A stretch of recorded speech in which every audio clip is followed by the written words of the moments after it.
Hello, I've read 4 weird and interesting books. The first one is by Lee Bahr. It's called Angel Meat, and it's a collection of short stories. And they're not quite horror, and they're not quite weird fiction, but there's something very unsettling about most of the stories. The last one at the end is quite heartwarming, so it's a really unexpected collection. But I've really enjoyed all of the stories. They got my little imagination ticking over.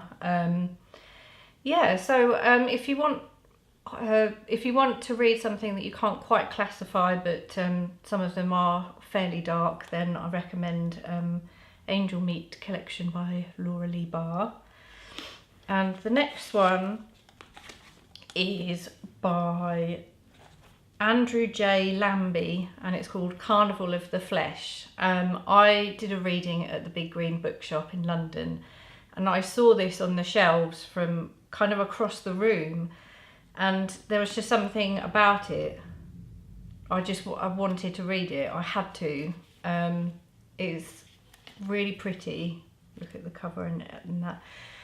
And if you can imagine a Victorian man who's off his nut on opium and absinthe, just in a chair rambling about his days with the Carnival sideshow, then this is this book. It's I can imagine that some people might get a little bit annoyed with how it sort of can get quite whimsical and goes off on a strange little adventure, but I loved it. It was really up my alley and my cup of tea. So that's J Lambie, A Carnival of the Flesh.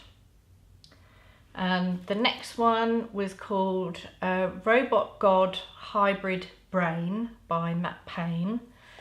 That's also a short story collection. Not all of them are my cup of tea. Like a couple of them more sort of serious, maybe full-on science fiction ones. And the first one actually wasn't my cup of tea, but there were some really good ones in there.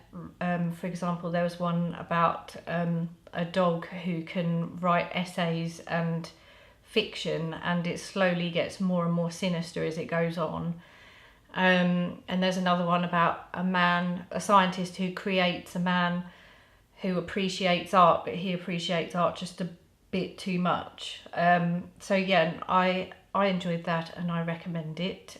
Payne, Robot God Hybrid Brain. And finally, I had a look at Junji Ito. I've never read anything by him, but his name always pops up in things about weird fiction, because I'm not really a manga reader. But I had a look at a short story of his, not exactly a story, it's like a comic, of Snow White, and he somehow takes a story in which a girl is supposed to be benevolent and sweet and makes her sinister. So I was quite fascinated by that, and I don't think he takes himself too seriously as well. I think he's got kind of a wry sense of humour. So yeah, Junji Ito, I'm gonna read more by him definitely. So look out for that. Okay, that's it. Goodbye.